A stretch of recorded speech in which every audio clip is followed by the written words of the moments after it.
pelear con ellos.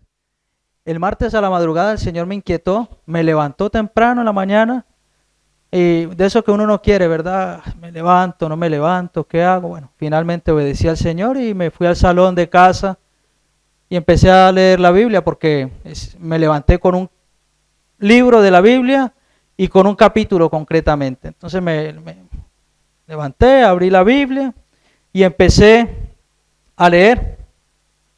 Y empecé a preguntarle al Señor, Señor, ¿qué me quieres hablar? ¿O qué quieres hablar a tu congregación? Y el Señor me llevó al Evangelio según Mateo, capítulo 17. Y ese es el capítulo que vamos a estar estudiando esta mañana. Hermanos, al principio de este capítulo se relata que Jesús subió junto con Pedro, Juan y Jacobo y se transfiguró. Que su rostro resplandeció como el sol y sus vestiduras se volvieron blancas como la nieve. La palabra también nos dice que Moisés y Elías aparecieron en escena y que a Pedro se le ocurre la grandiosa idea de hacer 3 enramadas, hacer 3 altares allí. También dice que una nube los cubrió y una voz salió de en medio de esa nube diciendo, este es mi Hijo amado en quien me he complacido. A él oíd. Los discípulos, hermanos, tuvieron temor. Jesús los animó a que se levantaran. Concretamente les dijo, levantaos y no temáis. Finalmente Jesús descendió con ellos 3, con Pedro, Juan y Jacobo. Y es a partir de aquí, de este momento, que quiero que abordemos la palabra del día de hoy. Mateo capítulo 17, versos del 14 al 21. Dice la Biblia, cuando llegaron a la multitud, recuerden, está bajando Jesús junto con Pedro, con Jacobo y con Juan. Cuando llegaron a la multitud, se le acercó un hombre que arrodillándose delante de él, dijo, Señor, ten misericordia de mi hijo, porque es epiléptico y sufre terriblemente, porque muchas veces cae en el fuego y muchas en el agua. Y lo traje a tus discípulos, y ellos no pudieron curarlo. Respondiendo Jesús dijo, oh generación incrédula y perversa, ¿hasta cuándo estaré con vosotros? ¿Hasta cuándo os tendré que soportar? Traédmelo acá. Y Jesús lo reprendió y el demonio salió de él y el muchacho quedó curado desde aquel momento. Entonces los discípulos, llegándose a Jesús en privado, dijeron, ¿por qué nosotros no pudimos expulsarlo? Y él les dijo, por vuestra poca fe. Porque en verdad os digo que si tenéis fe como un grano de mostaza, diréis a este monte, pásate de aquí allá y se pasará, y nada os será imposible. Pero esta clase no sale sino con oración y ayuno. Así que en esta mañana quiero que tengamos en cuenta nuestro enfoque, hermanos. Que nos enfoquemos en primer lugar en oír lo que Jesús dice. Dice el versículo 5, Mateo 17:5. Mientras estaba aún hablando, he aquí una nube luminosa los cubrió y una voz salió de la nube diciendo, este es mi Hijo amado en quien me he complacido. A él oíd. Fíjese qué tremendo. El Padre hablando de en medio de esa nube y dando instrucciones claras, directas, concretas a los discípulos. A él oíd. Pedro, Juan y Jacobo estaban tan a gusto de formar parte del círculo de más confianza de Jesús que habían olvidado oír a Jesús. Ellos lo estaban pasando chachi, allí arriba, en la montaña, en la parte más alta, con Jesús, experimentando lo sobrenatural de Dios, pero se habían olvidado escuchar a Jesús. Pedro, Juan y Jacobo tuvieron que escuchar la voz del cielo para entender a quién debían oír. Pero ¿saben una cosa? Lo más interesante de todo es que al bajar de la montaña, la situación con los 9 discípulos que quedaban abajo no era muy diferente. Los 9 discípulos que habían quedado estaban siendo bombardeados por los fariseos y por los escribas. Los religiosos de aquel entonces los estaban confrontando, les estaban haciendo ruido. ¿Por qué no sanan a este muchacho que está endemoniado? Dice en un evangelio paralelo que cuenta esta misma historia, Marcos 9:14 dice: cuando volvieron a los discípulos, vieron una gran multitud que les rodeaba y a unos escribas que discutían con ellos. Tal vez los discípulos no habían entendido muy bien lo que el mismo Jesús les había dicho cuando los comisionó. Tampoco le habían oído a Jesús. Jesús en Mateo capítulo 10, verso 1, dice así: a estos 12 envió Jesús y les dio instrucciones diciendo. Luego pasamos al verso 7 y verso 8. Y yendo, predicad diciendo: el reino de los cielos se ha acercado. Sanad enfermos, limpiad leprosos, resucitad muertos, echad fuera demonios. De gracia recibisteis, dad de gracia. Aquellos 9 discípulos tampoco habían escuchado a Jesús. Hermanos, cuando el Señor Jesucristo nos habla, nosotros debemos aprender a escucharlo, a oír su voz, para que hagamos conforme a su voluntad. En muchas ocasiones, Dios nos muestra qué debemos hacer por medio de su palabra. Alguien dijo una vez: si quieres oír la voz de Dios, lee la Biblia en voz alta. Tremendo, ¿verdad? Esta es la palabra de Dios. Y aquí no hay ningún tipo ni de engaño, ni de contradicción, ni nada que se pueda asemejar. ¿Quieres escuchar la voz de Dios? Lee la Biblia. Lee la Biblia. ¿Quieres conocer a Jesús? Lee los evangelios. También, hermanos, Dios nos habla por medio de las personas que están responsables en una congregación, de los pastores, de los líderes. Por medio de un hermano que tiene un testimonio fiel al Señor, que es maduro en la fe, que ha dado frutos de arrepentimiento. Cuando escuchamos solo lo que a nosotros nos interesa, entonces mutilamos el proceso natural que hay entre emisor y receptor. Y eso lo solemos hacer muchas veces. En la Biblia nos dice: no mientas, y nosotros somos mentirosos. Nos encanta mentir, ¿verdad? ¿O a usted no? Nadie lucha con la mentira o con algún pecado, ¿verdad? A veces escuchamos solo lo que nosotros queremos escuchar y de esta forma estamos mutilando el proceso natural emisor-receptor. No estamos escuchando la voz de Dios, estamos escuchando nuestra propia voz. Sabemos muy bien lo que debemos hacer, pero no lo hacemos. ¿Por qué? ¿Por qué? Pues porque hay muchas excusas y sacamos excusas y nos autojustificamos. Por ejemplo, congregarse es un mandato. No dejando de congregarse como algunos tienen por costumbre. Pero entonces yo saco la excusa de que por aquí, de que por allá, no sé qué, no sé cuánto, y no ven. Estoy escuchando mi voz solamente, ¿verdad?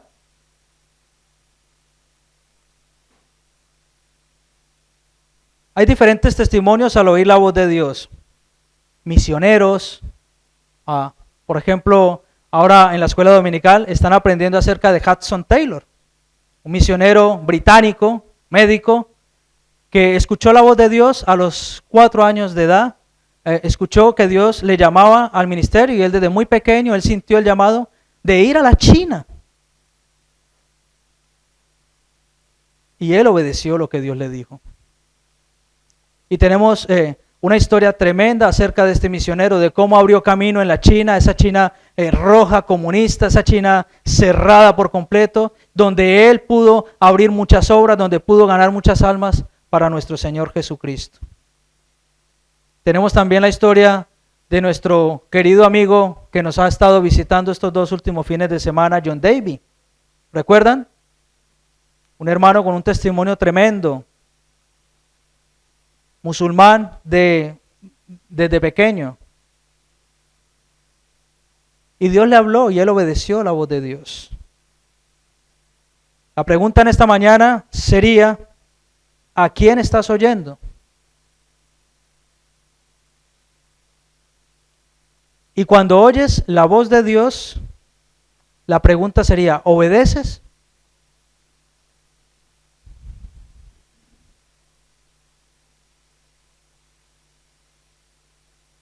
¿Estamos obedeciendo al Señor, hermanos?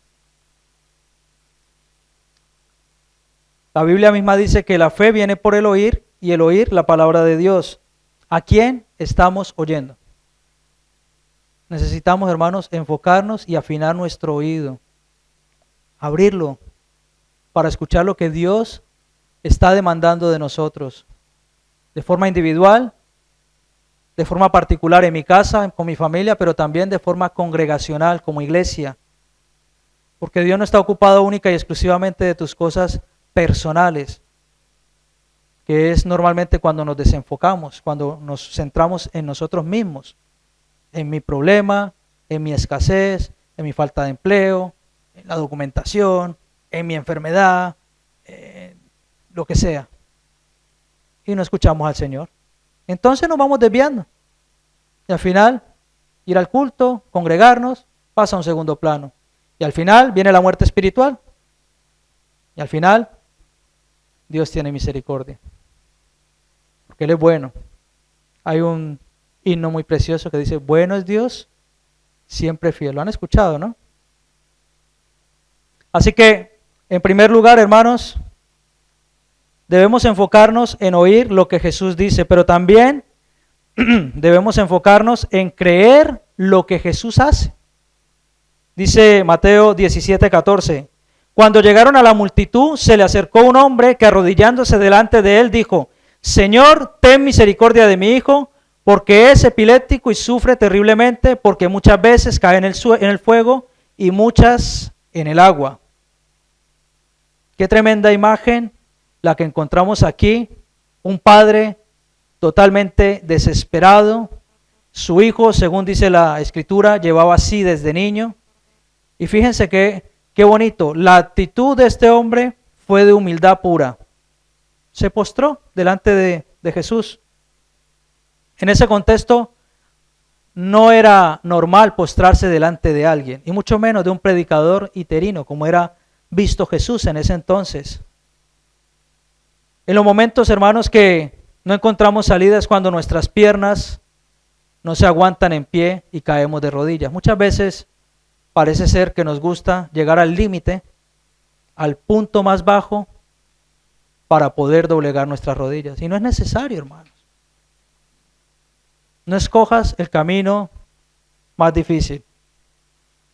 Aunque había sufrido decepción al ver que los discípulos no pudieron sanar a su hijo, este padre no se quedó inmóvil.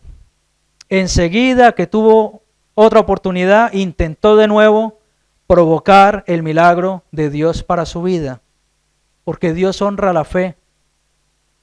Esto no quiere decir que si tenemos fe Dios va a hacer todo lo que queramos, pero Él honra la fe. ¿Entienden? Dios le gusta que seamos hombres y mujeres de fe, que seamos matrimonios de fe, que seamos una iglesia de fe. Y si no, dígame la iglesia primitiva. Miren la fe que tuvieron, que alcanzaron el mundo entero, sin recursos, sin internet, sin YouTube, sin Facebook, sin el WhatsApp para compartir en el estado, nada. Y alcanzaron el mundo entero.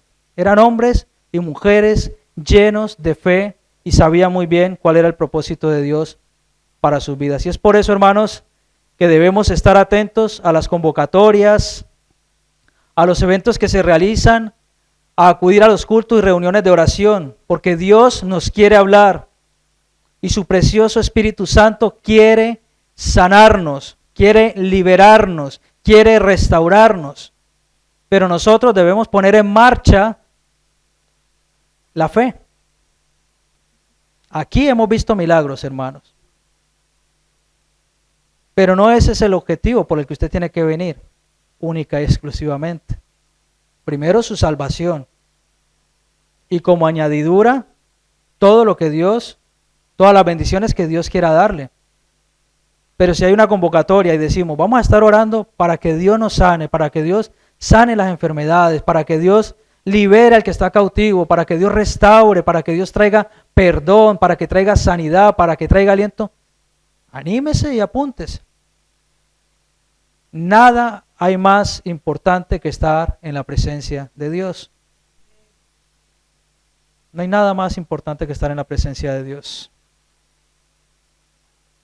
Dice, versículo 16, el Padre hablando a Jesús, y lo traje a tus discípulos y ellos no pudieron curarlo. Hermanos, este hombre creía que los discípulos podían sanar a su hijo.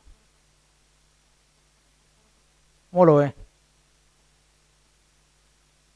Tal parece que este padre tenía más fe en los discípulos que los discípulos en Jesús.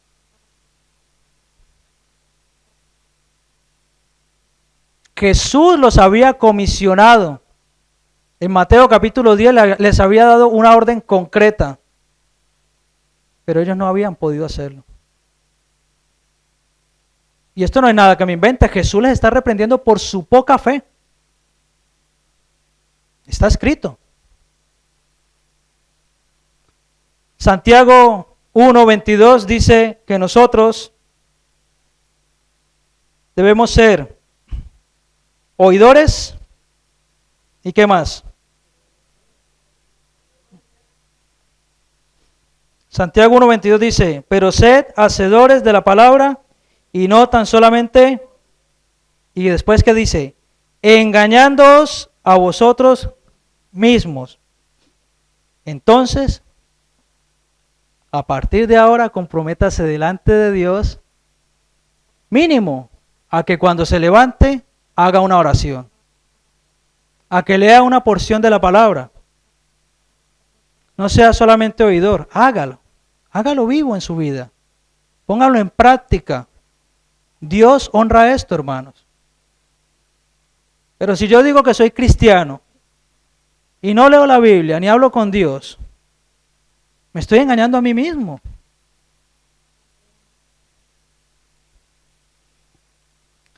Hermano, lo cierto es que nuestra fe no se debe depositar en hombres, sino en Dios. Él es el que hace, Él es el que sana, es de Él el poder, la autoridad y toda la gloria. Muchas personas han recibido milagros de parte de Dios porque le han creído al Señor. Creer, hermanos, va de la mano con actuar, con hacer. Si quieres recibir las bendiciones de Dios, debes empezar a moverte, a dejar tu comodidad para buscar la gloria de Dios. Y quiero dar un ejemplo que estamos viendo en esta iglesia. Yo como pastor me siento muy orgulloso y espero que usted también. Y son nuestros jóvenes. Dios va a hacer algo tremendo con estos jóvenes. Y ya lo está haciendo. Pero ellos oyen y hacen. Se les dice, hay que estar a las 9 el domingo, aquí están. A lo mejor despeinados, sí, pero aquí están. Algunos, no todos, ¿vale? Porque me están mirando así. Se les dice, el martes y el jueves hay que ensayar a las 7:30. Y están a las 7:15 allí fuera esperando porque están deseosos de alabar al Señor, de adorar al Señor, de aprender los instrumentos. Hermanos, hace 2 meses no tocábamos, no cantábamos. Ellos son oidores y hacedores. Oidores y hacedores. Hay jóvenes de esta iglesia que se me acercan y me dan una lección de fe que yo digo, Dios mío, es que es una fe muy tierna todavía, ¿no? Porque a veces nosotros nos volvemos grandes y como que no creemos, ¿no? Pero ellos están en esa etapa donde dicen, sí, vamos a alcanzar a muchos para Cristo y vamos a abrir otra iglesia aquí y allá. y me infunden un aliento que yo digo, wow, ellos van a ser los futuros pastores, los futuros líderes, ellos van a ser los futuros evangelistas, predicadores, maestros, son ellos. Tenemos un tesoro en nuestras manos, hermanos. Pero ¿saben por qué? Porque ellos se han enfocado en creer lo que Jesús hace. Ellos no se han quedado limitados pensando, yo no sé tocar, yo nunca voy a aprender. No, en el nombre de Jesús podemos. Y usted, padre y madre que está aquí, enséñele a su hijo que si va a estudiar alguna profesión, alguna carrera, que en todo caso y siempre sea para glorificar a Dios. Si va a estudiar medicina, psicología, lo que sea, que eso vaya a ser útil para la obra de Dios. Si no es vano, es en vano. Si es para hacerse su propio castillo, eso no sirve de nada. Santiago 2, 14 al 18, dice así: Hermanos míos, ¿de qué aprovechará si alguno dice que tiene fe y no tiene obras? ¿Usted ha escuchado, no? Muchos que dicen, yo soy cristiano, yo soy evangélico. Pero su vida dice todo lo contrario. ¿Podrá la fe salvarle? Y si un hermano o una hermana están desnudos y tienen necesidad del mantenimiento de cada día, y alguno de vosotros les dice, id en paz, calentados y saciados, pero no les dais las cosas que son necesarias para el cuerpo, ¿de qué aprovecha? Perdón. Así también la fe, si no tiene obras, es muerta en sí misma.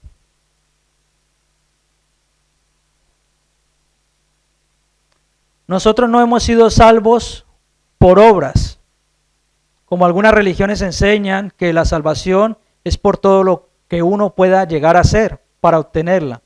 No somos salvos por obras, pero hemos sido salvados para buenas obras. Entonces, si usted es un creyente, un cristiano, sin necesidad de abrir la boca, su vida tiene que manifestar que es un cristiano.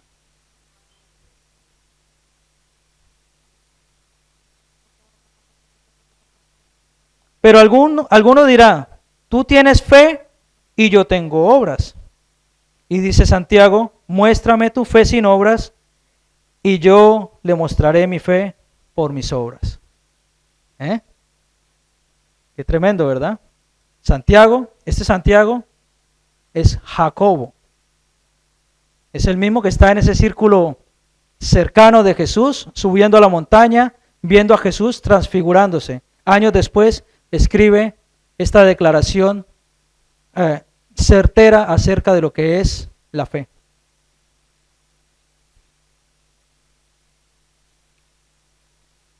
¿Crees que Jesús puede hacer el milagro que necesitas?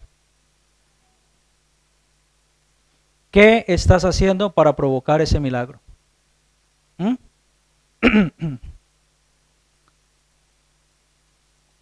Yo me quedo asombrado de ver que en el mundo cristiano creemos en la segunda venida de Jesús y hay algunas corrientes que enseñan que los milagros ya cesaron. Tienen fe en creer que Jesús un día va a venir, pero no creen o no tienen fe para creer que Dios es capaz de hacer un milagro a día de hoy. Y no hace falta ir muy lejos, hermanos. Esta mañana cuando te levantaste y te miraste al espejo, eso es un milagro. Un día más de vida es un milagro.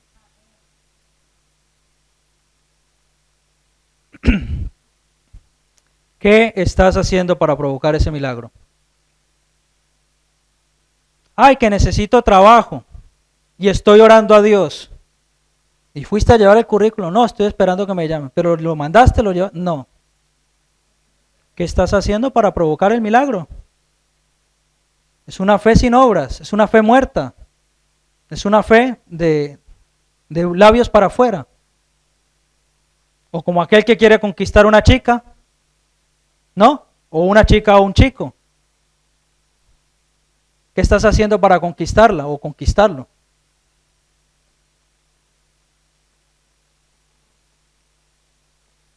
¿Sí o no? ¡Qué silencio!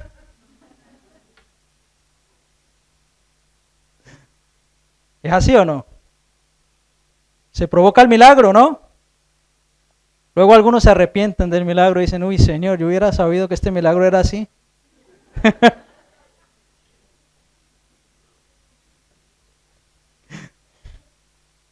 Pero gloria al Señor, lo importante es que amen a Dios, primero que todo. ¿Qué estás haciendo para provocar ese milagro?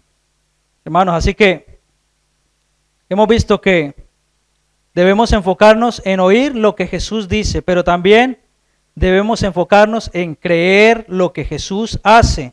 En tercer lugar, hermanos, enfoquémonos en obedecer lo que Jesús nos manda. Versículo 18, Mateo 17, 18. Respondiendo Jesús dijo, oh generación incrédula y perversa. Voy a hacer aquí un pequeño matiz porque hay algunos comentaristas bíblicos que dicen que Jesús se refería a los fariseos y a los escribas. Pero cuando nos metemos bien dentro del contexto y cómo va el hilo de la historia, nos damos cuenta que le está hablando a sus discípulos. Dice, ¿hasta cuándo estaré con vosotros? ¿Hasta cuándo os tendré que soportar? Traédmelo acá.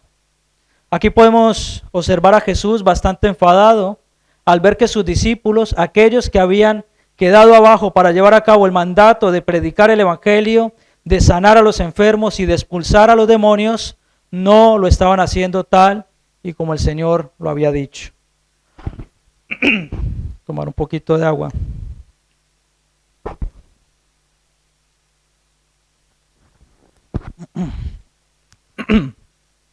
La Biblia, hermanos, relata que Jesús expulsó al demonio de enfermedad, expulsó a ese demonio que atormentaba a este muchacho desde que era niño y que enseguida el muchacho quedó sano. Y ante esta escena dramática, porque ciertamente cuando suceden estos episodios no son nada gratos, suelen ser muy llamativos. Ante esta escena los discípulos no hicieron esperar y se acercaron a Jesús y preguntaron en el versículo 19, ¿por qué nosotros no pudimos expulsarlo?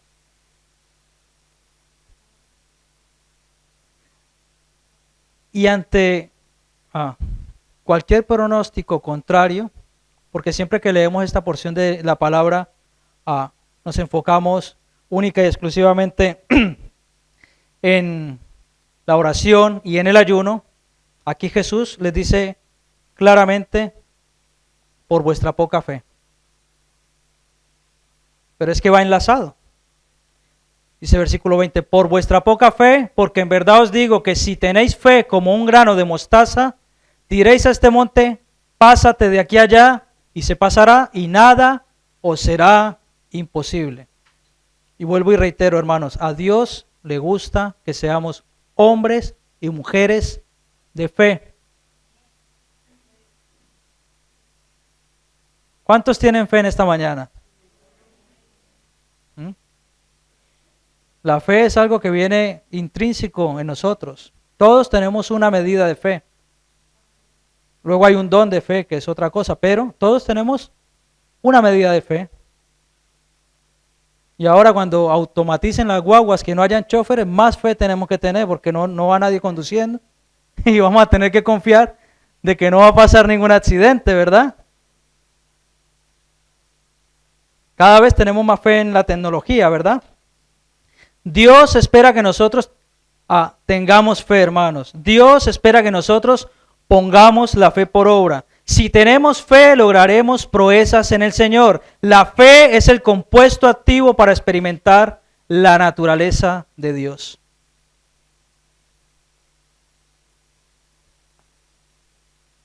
La fe es el compuesto activo para activar la naturaleza de Dios. Porque Dios no es un Dios, o sea, no es un ser natural, es sobrenatural. Y es de esa forma que vamos a poder vivir en esa dimensión de lo sobrenatural, por fe. Y si no, ¿cómo crees que un día Jesús va a venir aquí con voz de arcángel y con trompeta? Por fe, ¿verdad? ¿Sí o no?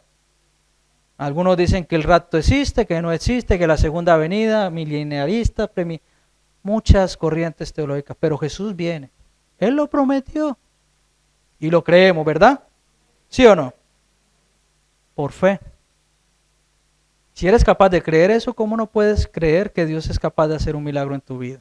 De sanidad, de provisión, de restauración, de liberación. Porque hermano, hay personas que están bajo influencias demoníacas y eso existe. Así vean.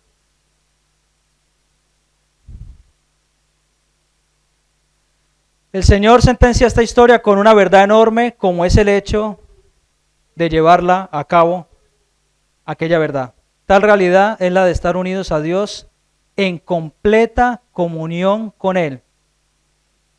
Jesús les acaba de decir, los discípulos le preguntan, ¿por qué no pudimos expulsar a este demonio? Jesús les acaba de decir, por vuestra poca fe. Pero no se queda allí. Dice, esta clase no sale sino con oración y ayuno. Y ahí está la clave de todo. Ahí Jesús mismo lo está diciendo, esos discípulos no estaban orando. Cuando oramos, escuchamos la voz de Dios. Los manuscritos más antiguos no hablan de ayuno, pero la Reina Valera sí. Y hay allí un conflicto, porque Jesús dijo, cuando yo me vaya, entonces ayunarán. Y es ese conflicto que tienen los teólogos, que lo cierto es que los discípulos no estaban alimentándose de la fuente inagotable de Dios. No estaban orando. Y si este es un añadido, el ayuno o no, debemos saber que el ayuno siempre debe ser para nosotros menguar nuestra naturaleza pecaminosa, para nosotros humillarnos delante de Dios, para nosotros poder decirle al Señor, tú eres el Señor y yo soy tu siervo, para poder reconocer su grandeza, para poder reconocer su soberanía, para poder reconocer su poderío, su omnipresencia. Nunca debe ser para nada más. Esta clase no sale sino con oración y ayuno. Ni los 9 abajo, ni los 3 de arriba estaban conectados, ni se estaban alimentando de la savia correcta. Cada uno iba a su bola. Los 9 de abajo fueron reprendidos porque no tenían fe, lo pone la Biblia, no lo digo yo.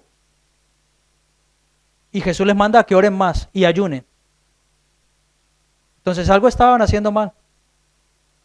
Y los 3 de arriba estaban tan a gustos allí, en la gloria con Jesús, que lo que se les ocurrió fue, vamos a hacer aquí 3 altares y aquí vivimos la vida guay.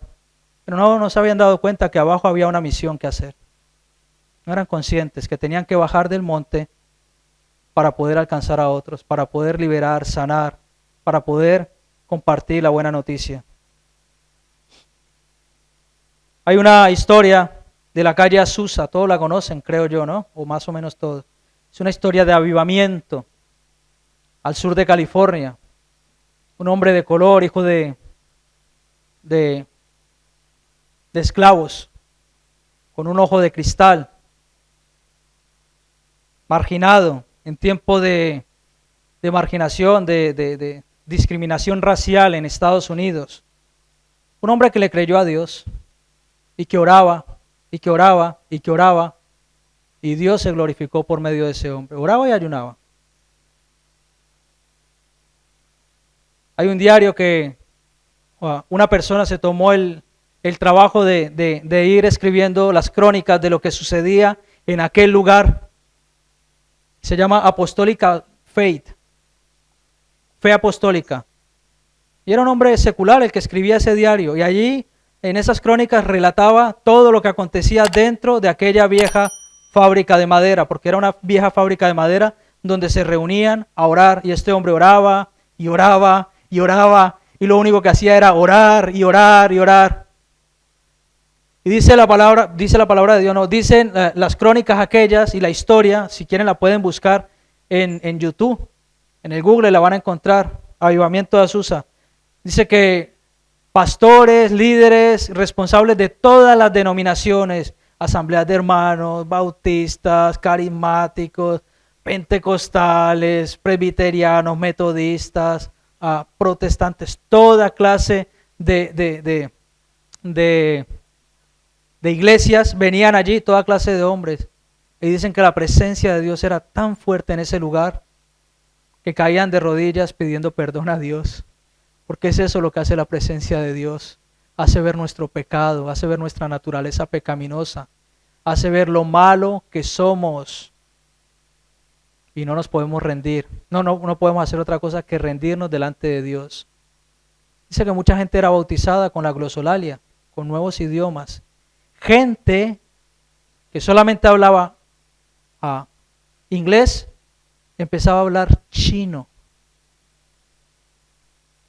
Y los comisionaban y los mandaban de misión a la China. ¿Usted se imagina eso? Tremendo, ¿verdad? Un hombre que le creyó a Dios, un hombre que estaba enfocado, un solo hombre, puede hacer que toda la historia de una ciudad y de una nación cambie por completo. Tenemos avivamientos en Gran Bretaña, tenemos avivamientos y misioneros, y tenemos, hermano, tantas historias reales que deberíamos estudiar e imitar la fe de ellos. Yo te pregunto en esta mañana, ¿estás obedeciendo lo que Dios te manda? ¿Estás orando? ¿Estás ayunando? ¿Estás leyendo la Biblia?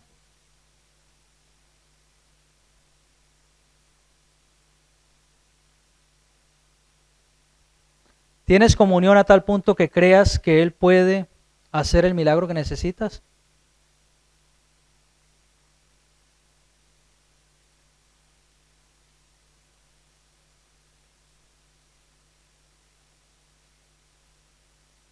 Necesitamos estar unidos al Señor, hermanos. Necesitamos estar unidos al Señor. Aprovechemos bien el tiempo porque los días son malos. Y nadie sabe ni la hora ni el día. Pero todas estas señales que están viendo parecen, por lo visto, dolores de parto. Guerras, hambrunas, desastres naturales, hijo contra hijo, tantas cosas. Hijo contra padre, perdón. También entre los hermanos se pelean muchas veces, ¿no? Vamos a ponernos de pie, hermanos, y oramos, ¿vale?